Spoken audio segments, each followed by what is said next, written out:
I heard a good example of something like that this morning. I'm going to share it with you. I don't talk about politics, but I think it's safe to say what I'm about to say.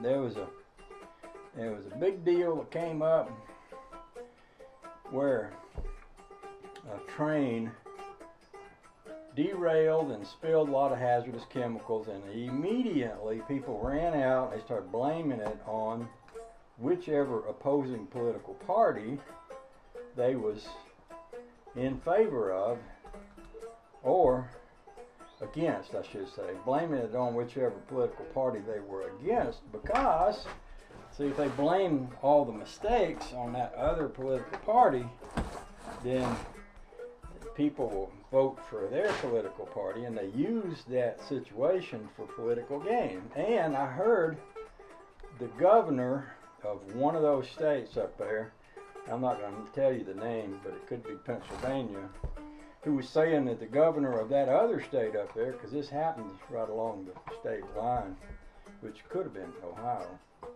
that, you know, he's a Republican, I'm a Democrat, but this isn't a Republican or a Democrat situation. This is a situation where we need to be concerned about the health and welfare of the people who live here, who have had their grounds water poisoned and their air poisoned and dangerous and hazardous things happening and had to leave their home. And I thought, well, excellent. Somebody is finally saying, stop making every issue a political issue and instead work together. He was talking about how the governor over on that side of the state line was a Republican and the governor on this side was a Democrat.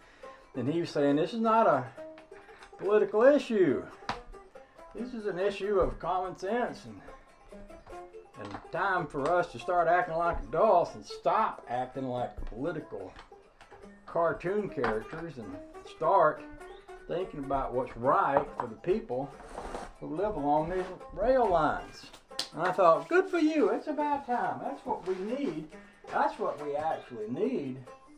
More than we need politicians who are just right ready to blame everybody for the problem. We need politicians who are ready to work with people from both sides of the aisle to resolve the problem. And I thought, well, that's good. I'm so glad to finally hear, you know, it's something I listen out for. I listen out for situations where we work together and not work against each other. And that made me happy. Now, how did I get on to talking about that? I don't know. You know, it's probably something I was talking about originally. It probably could have been having to do something to do with the chainsaw, although I can't imagine why. I need to put some oil in there. Here's what I got. I'm sure I was talking about something really important, but I can't remember now what it was. Something to do with politics. So I'll just take that and y'all just spread it around amongst you and use it any way you want. Live your lives and go on as you were.